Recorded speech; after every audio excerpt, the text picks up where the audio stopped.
attributes. Well, we're going to hasten on here.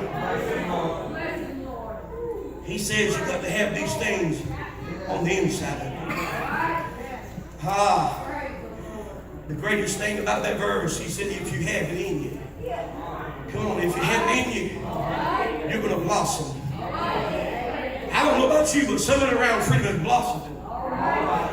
They started having children, they ain't stopped. They went from one child to two child. I said it from the pulpit. And we're going to start seeing triplets.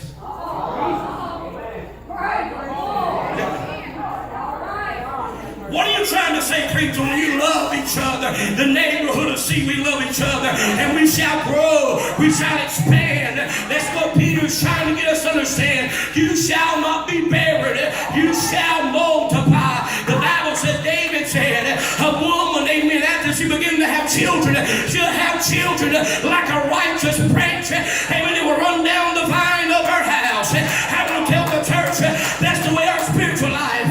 We ought to be connected to the vine, and if you're connected to the vine, you shall bear fruit.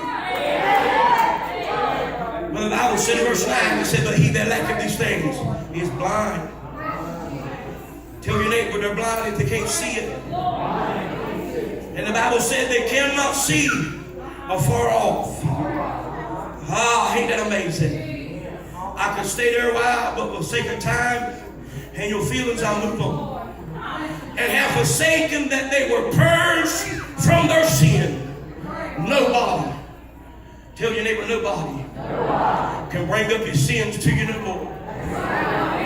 I may have robbed people with me. I may have killed somebody on the way out, but after God forgives me, I'm washed. Thank you, Holy Ghost. I didn't mean to do this, but I'm going to do it. See how black my shirt is? Look how white that tie is.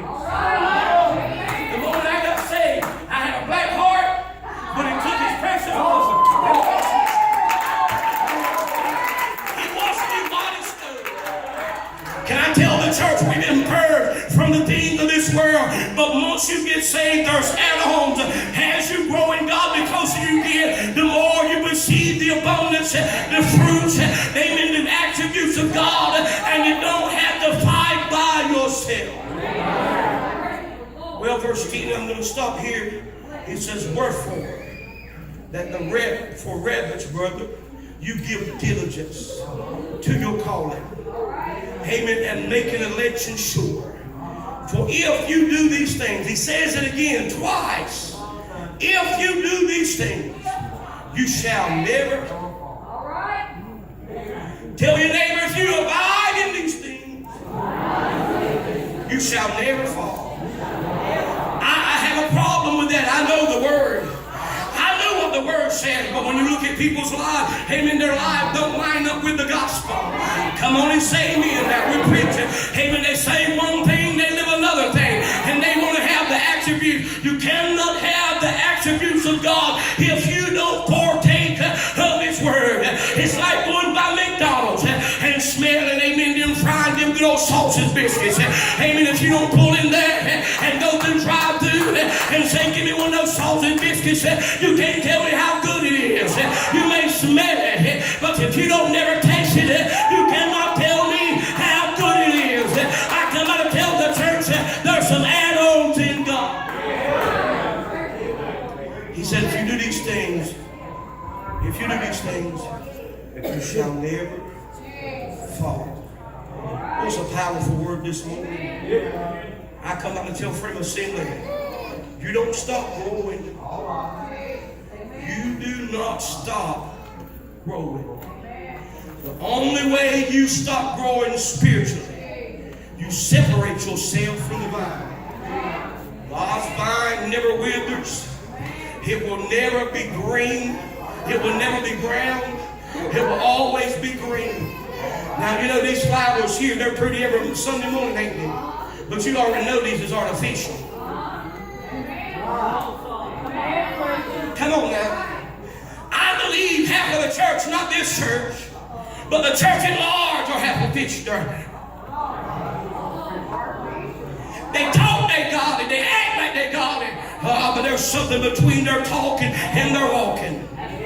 Can I preach right here for a minute? In other words, what Peter is saying, if you have these three, he said, if you abide in him and it abide in you, he said you can have these. He said, and you will never fall. You ain't got to go looking for me. You ain't going to find me doing something. I ain't got no business. Why, preacher? I'm connected to the vine. I know where I belong. I know I'm supposed to be here. Well, I come by to tell you this morning, if you don't abide in that, you will fall on yourself. Will you stand in God's house this morning? Tell your neighbor, there's some animals. Come on. As you go in God, listen this morning. I know I'm being hard and rough this morning, and I ain't apologizing. I'm just telling you, I love you. Because the same God that I have to live by, and his word is the same one you're going to be accountable. When I get ready, I look at my wife, I said, is this okay with you? She might say, you need to take that off. Come on, let's be real. She'll say, Daddy, is this too tight? I say, yes, take it off. Come on, let's be real. We are accountable to each other. It's my job to tell you these things. Not just for me, not because I got a dirty mind and I'm looking at your wife. The devil is a lie. Man, when my wife, when God give me a wife, he give me a good. He is so good I dream about it. Y'all ain't seen it. Yes, I did. But the Bible says, amen, when you do these things, it will abide in you. Other words, it takes shape in your life. And as you grow in God, you'll want more of his goodness. You'll want more of his blessings. You want more of his anointing. Why, preacher? Because the old saints used to say, and I never could get it to click. It gets sweeter and sweeter as the day goes by. Oh, what love between the Lord and I. See, when you take this thing personal and you know that there's some animals along the way, you ain't asking everybody what they think, how you feel. No. Because that Holy Ghost, it is on the inside of you. And you can get happy by yourself. Yes, you can. For about 4:15 this morning, I was in my prayer room, but I was getting all tore up. That's the reason why I can preach and keep on going. Why? Because if I ever be connected to the vine, I become barren, I become unfruitful. Well, I don't know about you, but I want some fruit. I love fruit. I love apples.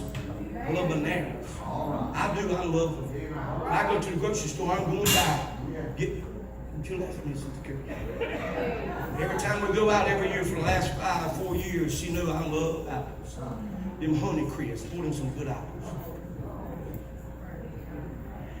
I love them like Jesus loves them. He said that Israel was what? The apple of his eyes. I might have got it from Jesus.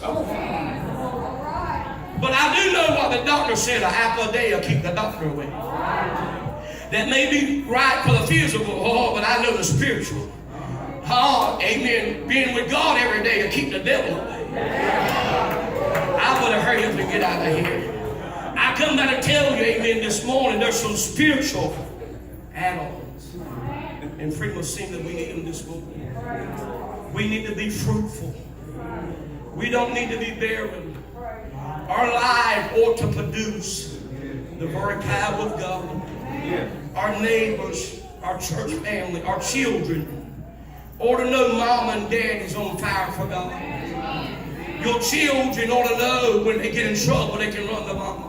Or run to daddy and say, Daddy, please pray for me.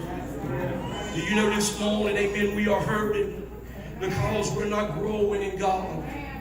Amen. As you grow, there are some spiritual pains, and that's a good thing. Freedom, amen. God has blessed freedom, and God has blessed freedom so much until we grow and grow and grow and grow. Amen, my friend, I want to tell you, if we don't allow God to keep us growing, we'll die. Why, preacher? Because we limit Him. We limit Him to a box. And anytime you limit God, the Bible said God cursed Israel. He cursed Israel because they limit the Holy One of Israel. Can I tell you, Freedom Assembly, don't limit God. Tell your neighbor, don't limit God. I am one of them, whatever He promised me, I want it. I'm one of them, whatever I dream, it will come to pass. Whatever He does, I'm following Him because He's my substance. Will you bow your head all over this house? Heavenly Father, as I come before you this morning, I feel like I've obeyed you and preached what you gave me. I thank you for your word because your word is rich. Your word is alive. And God, you speak to every believer in this house. I asked of you, God, to draw me closer into your bosom. Show me the very mind of God for my life. Where you want me to go. And I pray for Freedom Assembly this morning, oh God, that you'll lead us and guide us and direct us. Oh God, open us up, God, and reveal us, God, to what you want. I know this morning we want to be like Peter, Lord. We want to advance and we want to grow.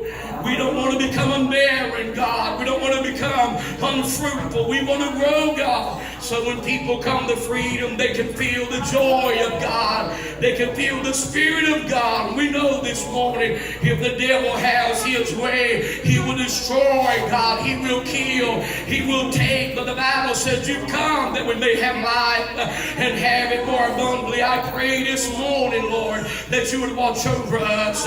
I pray this morning, God, that you would lead us and guide us. Oh, God, speak to our hearts. Oh, God, don't let us do like Peter said. Those that have not these things, oh, God, they can't see afar off.